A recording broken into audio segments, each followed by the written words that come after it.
अगर आपका period cycle 28 दिन का नॉर्मल साइकिल है तो जनरली 14th या 15th day normal white discharge निकलता है। ये म्यूकस की तरह ट्रांसपेरेंट होता है, ये अमाउंट में बहुत ही स्मॉल होता है और ये बिल्कुल नॉन इरिटेटिंग होता है। इंटरकोर्स के लिए ये white discharge normal lubrication provide करता है। नॉर्मल वाइट डिस्चार्ज जो है आपके फर्टिलिटी के लिए बहुत ही सपोर्टिव।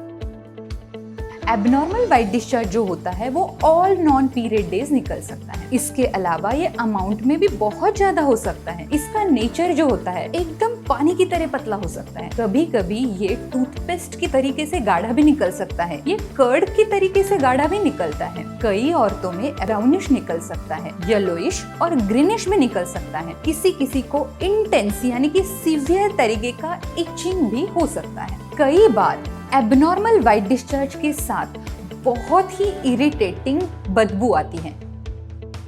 एबनॉर्मल वाइट डिस्चार्ज को अगर आप इग्नोर करते हो तो 3 डेंजरस साइड इफेक्ट्स हो सकते हैं, जिसमें से सबसे पहला साइड इफेक्ट है पीरियड एबनॉर्मलिटीज। आपके वजाइना में जो इन्फ्लेमेशन हुआ है, ये इन्फ्लेमेशन धीरे धीरे आपके यूट्रस में, यूट्रस के अंदर के लाइनिंग में भी फैल जाता है। इसके बाद ये आपके ट्यूब्स और यहाँ तक कि ओवरी में तक फैल सकता है। तो ओवरी अपना बेसिक फंक्शन जो है वो ढंग से नहीं कर पाती। दूसरा साइड इफेक्ट है डिफिकल्टी इन कंसीविंग।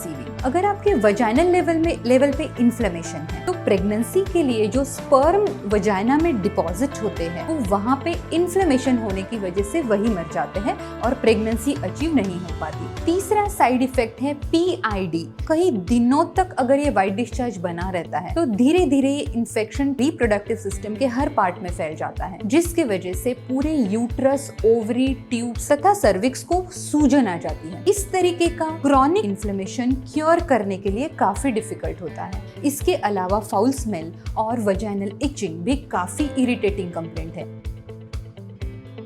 जब कोई लड़की वाइट डिस्चार्ज पे कुछ एक्शन लेना चाहती है तो नेचुरली वो लोकल गायनेकोलॉजिस्ट को विजिट करती है और वहाँ पे इस वाइट डिस्चार्ज का रूट कॉज बताया जाता है इन्फेक्शन। अगर आपका इन्फेक्शन बैक्टीरियल है तो आपको एंटीबायोटिक्स दिए जाते हैं और अगर आपका इन्फेक्शन फंगल है तो आपको एंटी फंगल मेडिसिन दिए जाते हैं। आयुर्वेदिक ट्रीटमेंट और मॉडर्न साइंस में जो ट्रीटमेंट ऑफर की जाती है उसमें क्या फर्क है? आयुर्वेदिक हर्ब्स वाइट डिस्चार्ज को ठीक करते वक्त आपकी इम्यूनिटी को इम्प्रूव करते हैं और इन्फ्लेमेशन पे फोकस करते हैं, जबकि मॉडर्न मेडिसिन जो है वो ऑर्गेनिज्म पे फोकस करता है। आयुर्वेदिक हर्ब्स आपके रिप्रोडक्टिव सिस्टम के बेसिक फंक्शंस को सपोर्ट करते हैं, जबकि मॉडर्न मेडिसिन कोई भी रिप्रोडक्टिव सिस्टम को सपोर्ट नहीं करता। अगर आपकी वाइट डिस्चार्ज की प्रॉब्लम क्रॉनिक है तो आप ये आयुर्वेदिक हर्ब्स बहुत लंबे समय तक भी ले सकते हो, लेकिन एंटीबायोटिक्स और एंटी फंगल आप लंबे समय तक नहीं ले सकते। इसे ज्यादा से ज्यादा 5 या 7 दिन के लिए ही लिया जा सकता है। आयुर्वेदिक प्रोसेस से जब आपका वाइट डिस्चार्ज ठीक हो जाता है तो इसका रिकरेंस होने का चांस बिल्कुल कम हो जाता है,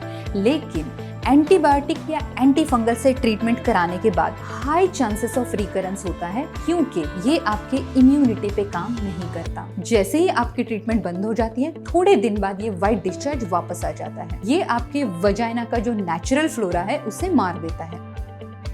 5000 साल पहले आचार्य चरक के अनुसार वाइट डिस्चार्ज का रूट कॉज है इन्फ्लेमेशन। इन्फेक्शन हो, इंजुरी हो या फिर हार्मोनल इम्बैलेंस, सूजन आना तो एकदम लाजमी है। इसीलिए वाइट डिस्चार्ज को ठीक करने के लिए हमें इन्फेक्शन पे फोकस करने की जरूरत नहीं है, हमें इन्फ्लेमेशन को ठीक करना ही रूट कॉज ट्रीटमेंट माना जा सकता है। वाइट डिस्चार्ज के ट्रीटमेंट के बारे में जो प्रिंसिपल आचार्य चरक ने लिखा है वो है शुद्धि और शक्ति। इस प्रोसेस को हम यूट्राइन डिटॉक्स कह सकते हैं, जो आपके वाइट डिस्चार्ज के प्रॉब्लम को ठीक करने के लिए बेहद जरूरी है। इनसे आपके रिप्रोडक्टिव सिस्टम की शुद्धि कराने के लिए 3 हीरो हर्ब चरक आचार्य ने बताए हैं, अशोका, लोध्रा और वरुणा। एक बार शुद्धि प्रोसेस से आपकी रिप्रोडक्टिव सिस्टम जब बैलेंस हो जाती है तो अब रिप्रोडक्टिव सिस्टम की इम्यूनिटी बढ़ाना, रिप्रोडक्टिव सिस्टम के नॉर्मल फंक्शंस को सपोर्ट करना इंपॉर्टेंट हो जाता है। इसी प्रोसेस को हम शक्ति कहते हैं। शक्ति के लिए आचार्य चरक ने 2 हीरो हर्ब्स बताए हैं और वो है शतावरी और गुडुचि। इसके साथ ही आपकी डाइट और लाइफस्टाइल अच्छी होना बेहद ज़रूरी हैं।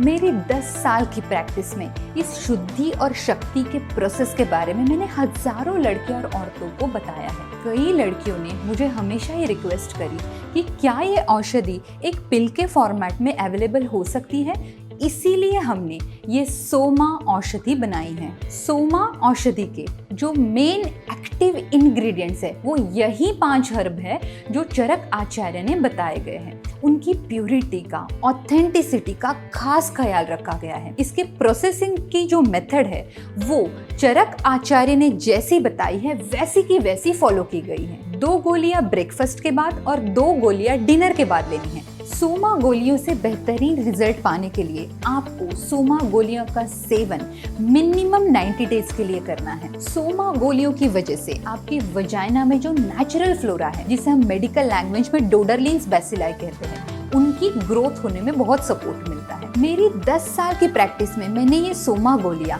हजारों लड़के और औरतों को दी हैं और इसका जो सक्सेस रेट है वो 80% है, जो कि मेडिकल फील्ड में बहुत ही बेहतरीन माना जाता है।